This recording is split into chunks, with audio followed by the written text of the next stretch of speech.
Alright, I'm back with another Destiny 2 video. Not that there's an infinite amount of stuff to talk about here with the new season. I will probably be doing one of these videos at every weekly reset for a while, because for a while it seems like there was probably something new that's going to happen. We do not have a roadmap. I'm told that one is coming in the future weeks here, but I don't know if they're just keeping stuff a secret. I feel like it's more that since this is a 6-month season, they want to make sure they kind of have the schedule squared away before they reveal it, because they don't often revise roadmaps. So I think they're trying to probably just get everything all hammered out, rather than this being some sort of like thing they're trying to keep under wraps for something that'll be on the roadmap. So I have finished today so far what is probably going to be the routine for the seasonal content for a while, which is running the new segment of the Find the Techion person mission, and then doing the part of the Uldren quest for his trace rifle. That's only 4 weeks long. I don't know how long the Techion thing is. Like, I know that there are probably going to be 3 rotations of this thing, but when you go and visit Mara and her little thing, there's like a giant circle of potential Techion witches to summon, and we're at like 2 out of, I don't know, 12 maybe at least. So it's going to be a lot. So that whole thing has to be done before we excommunicate Savathun's worm or whatever. I'll go into, I guess, what could be considered spoilers for this week's reset. So it starts off really interesting in the fact that even the first briefing from Mara talks about an enemy kind of above Xivu Arath. This has been like kind of hinted at in the lore before, but this feels like the first time they've really talked about this openly. There are 2 things here. She talks about an enemy kind of directing Xivu Arath to hunt Savathun, something that we're not explicitly familiar with already, and also that the Taken are no longer under Savathun's control, and like she needs more control over them to take the Dreaming City curse off. And she's talking about the Taken serving their original master, and she's not talking about Oryx, she says specifically. She's talking about the one before Oryx. So this could be the darkness, obviously. I'm not super brushed up on like the grand history of the Taken, and yet it's like the most obvious answer is probably the darkness is trying to hunt Savathun down. And yet, when you talk to Savathun at the end of this quest, and I'm skipping ahead a little bit, she does her usual like, "Oh, Guardian, I love you, you're so nice." But at the very end, she talks about how the old line, like the line between light and dark, is very thin. That's the famous Uldren phrase. And she's like, if you want to see who's behind all this, stand on that line and look up. So I feel like there is some sort of grand third party here.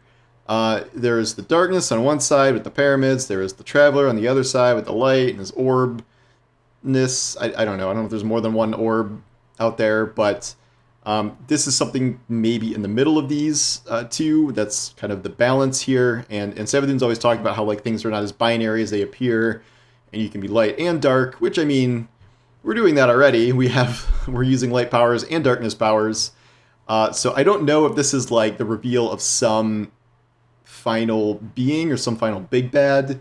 I mean, obviously nothing is being revealed now or for a while, but it does seem like kind of the darkness is not the final shape, shall we say, and that there is another kind of entity at the root of all of this, besides the pyramid ships. So that is really fascinating, and I know this has been kind of touched on before, that there is something directing Xivu Arath, and it's not just like Xivu Arath is jealous of Savathun and wants to kill her. Like, this is happening for a reason.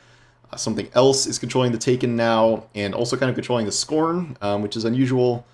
But the Scorn are kind of drawn to, I don't know, like whoever wants to command them, because they don't really have a leader anymore, because we keep killing other leaders. And so, okay, so that's like the story stuff for the most part. There's a couple other things at the end I'll brush on, but in terms of gameplay, we got a new astral thing, kind of. As far as I can tell, the deactivated thing that was bugged out is still not activated. I don't think anything got hotfixed, honestly, as of this patch. I think that's still probably being worked on. I would expect that to happen sometime this week to fix whatever is fixable. I did know there was a difference this time where this didn't happen to me before, but the Taken battery one was not Taken. It was Scorn this time, and the Taken Knights were Abominations. I don't think that was like a random encounter, and so that was just straight up flipped for me in terms of flipping the entire enemy race for that one encounter. The normal taken one that you always get was still taken, so maybe that one doesn't change, but that was interesting. What was most interesting was definitely the boss fight, which used mechanics of, it was like a combination between Thanix, the teleporty invisible boss that everyone hates, and the rifleman with all his clones, and yet set in the blind well and full of a ton of scorn and kind of geared for a 6-man thing. So it was a pretty cool fight. I think it's better than I don't really like the other one that much, where you have to pick up the little taken shooty thing and then shoot down the shield with it. This one, where you root out the clones and then you have to stop the boss from healing by shooting floating ether. This was I thought it was more engaging. I don't know if it took any less time, but this was kind of a more interesting fight, I thought. And it was wildly mechanically different than the last one. So it's not like they're just swapping out models. So it's very not like Override, I guess, in that sense, where those fights were really close to identical. Like, they had those little intermediate splicer things that were different, and yet I thought this did a really good job of mixing up the boss fight. We also learned that these shattered, what are they called? Shattered realms are kind of direct parallels to existing locations. Bungie was hinting at this last week, saying that the first one was kind of the Ascendant Realm version of the EDZ, and it's like a takenified version of the EDZ. This one was, I don't know what this was. We've never really seen an Ascendant Realm area like this. It was clearly based on the Tangled Shore, and it features a bunch of Scorn, but there's nothing really taken about it. It's just kind of this weird parallel Scorn dimension, where it's another giant maze, and they have the same mechanics, just barriers and True Sight, which we unlocked True Sight this week, thankfully, for some platforming, and then a final boss encounter that I was not expecting, when a giant fallen scrapper dropped out of the sky to crush me. But I think it took a little longer. The Scorn wave segments take a kind of a long time to finish. I think more so than the Taken ones did. And there were three champions instead of 2. So this was just kind of a little longer. I got enough anchors to unlock the bugged upgrade from last week. I haven't looked at the requirements to get another 2 levels on the recaster thing this week, but the stuff I was already able to buy after rescuing her and finishing the one from last week, it's essentially you can get bonus materials from looting anchors, which everyone's drowning in these materials, so I'm not sure how that good that is. Also reducing the cost of the chest at the end of the astral thing. I don't know how much it's reduced to. I'm assuming 100 instead of 150. Again, we probably have more materials than we know what to do with. And then I unlock True Sight, and then an upgrade for True Sight that makes it True Sight even harder. I don't know. I haven't gone back in since I've gotten True Sight, but we have to solve something now called enigmatic mysteries, which are different than whatever the ones last week were called, minor mysteries. I don't remember. So that's something to advance the compass level again, but I haven't looked into what that is. I found the little things you have to find for the second step of the Trace Rifle quest, which is another, once you do that, it's just Uldren telling his, in the next part of the story, where I didn't exactly follow it. It sounded like Uldren as a bird was trying to name clouds in the sky or something, or it was a little confusing, but Mara is kind of dunking on her brother, saying he's kind of an idiot, and his mind was an unstable fawn as he came out of the distributary, so he kind of had to latch on to her. And now she's I can see him latching on to his ghost and latching on to you. So he hasn't really changed. I didn't know Glint had lines in this season, but I've run into a couple of Glint conversations now, which is cool, because I'm glad to see Glint back here.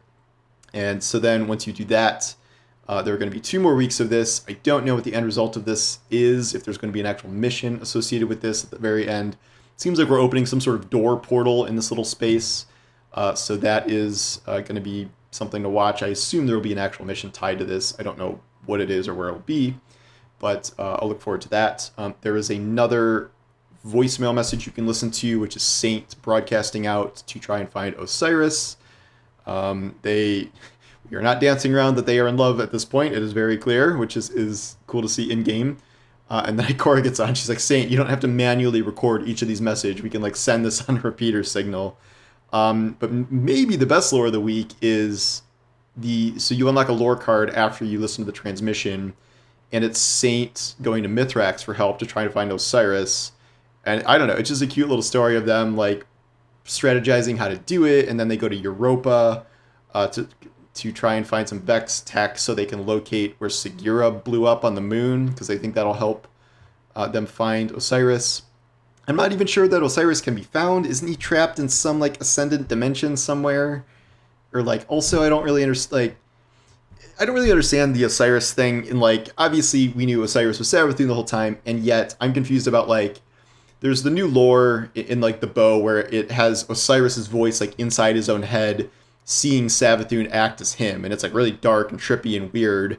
So like his consciousness was in his old body, but then she just like shed that body, even though the body was like a copy of him, I guess, and then his real body is somewhere else, but his consciousness was still in the fake body. This seems a little odd to me, and I can't quite make it add up in my head, but the point is like Osiris is probably alive somewhere, and they're going to go find him, and that is a cute story with Saint and Mithrax, and I'm glad to see them not being forgotten about. Now for the rest of this week, I'm going to do seasonal challenges to upgrade the compass, but probably what I'm going to do now is jump into Iron Banner. Iron Banner is actually significant right now because there are 2 new weapons, including a stasis sidearm that can roll with Headstone, which is awesome, and there's our brand new Iron Banner armor sets on all 3 characters for the first time in 2 years. I don't know, a long time, at least 2 years, I think, since Shadowkeep. So yeah, just about 2 years. And so that's actually going to be worth farming. I am very uncertain how this is going to go with the kind of matchmaking problems that Crucibles seem to have since season launch here. Like, a lot of reports of like games being really, really hit or miss, and even though DMG said like skill base is not or whatever, like it doesn't feel great, and Iron Banner is notoriously kind of skewed in one direction or the other, so I'm hoping this isn't just like a total disaster on every level. I guess we'll find out. And we'll see how frustrating it is to farm Iron Banner gear when it is the only system in the game that is not target farmed loot still. Oh, God. I'm hoping that'll be fixed by the end of this season, since it's such a long season, and we have the roadmap clearly for trials just in terms of how they're doing focus farming, so I don't know what the holdup is with Iron Banner. Anyway, that's kind of my recap for now. Very excited about the season so far. I'm really enjoying it, bugs aside. There is a bug you should take advantage of. That before I go, I'll probably do a whole separate thing on this, but there is tier 3 engrams that once you farm like, I don't know, 1,000 kills on the weapons that the seasonal weapons are for, you can... oh, I got sent to orbit. I was kneeling before Savathun. How dare they interrupt? So once you get the tier 3 Umbral engrams, they have a chance to roll with either 2 perks in the final slot or 2 perks in the final 2 slots. So you can get literally a time-lost version of a weapon, albeit more random. You can have the chance to do that with those tier 3s. And right now, at least as of yesterday, tier 3s do not have the weekly cap of 4 in place. It says you're only supposed to be able to do 4 of these a week, but every time you turn 1 in, it doesn't go down. So you can kind of infinitely farm these every, like, I don't know, 2, 3, 4, or 3, 4, 5 strikes or Crucible matches or whatever, how long it ever takes you to get 600 materials. And yeah, that's not bad. So I'm going to be taking advantage of that while that is live and doing that for a while. But anyways, this is my second week here of Season of the Lost, and I will be doing one of these for a while, it seems. And yeah, I'm really looking forward to new resets every week, kind of especially without a roadmap, because we just really have no idea what's coming for the most part. So a lot of good story stuff, a lot of good encounters and things. So yeah, I'll see you out there, I guess. Thanks for watching, and I'll talk to you guys soon. Take care.